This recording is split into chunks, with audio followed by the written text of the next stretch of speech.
বিসমিল্লাহ। দেখি তো দোয়া পড়ো। দেখতে পাচ্ছ না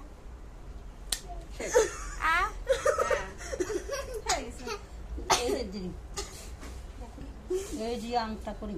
আমার মেয়েকে স্কুল থেকে নামাই দিয়ে এখানে আসছে, ও যদি আমার সাথে আসতো এখন খুব ভালো হইতো, ওদের দেখা দেখি আবার করে ফেলতো, কারণ আমারটা হ্যাঁ একটার মধ্যে এই তো ব্রেভ গার্ল, কোনো সমস্যা নেই। এখানে একটু একটু ব্যথা করছে না না, নো প্রবলেম। হয়েছে কি আচ্ছা এটা সবই শুকাতে ঠিক ছিল, কয়দিন লাগবে প্রোগ্রামে গেছে, ওখানে গায়ে হলুদে সাজছে, ওই সব কিছু করার জন্য খুলেছে। চিন্তা করছে না, আপনাদের কেউ আসছে না, শুধু তুলাই আসছে, আর কেউ আসছে না। না, কাউকে দেখা যাচ্ছে না। গোল্ডের দুলি করানো ছিল, তারপরে আন্টি গোল্ডের দুল কবে পড়া যাবে আমার ইচ্ছা হয়েছে ওই সময় কাছে দিয়ে দেওয়া দরকার ছিল। কিন্তু তাহলে অনেক মানে ইয়ে রাখতে হবে।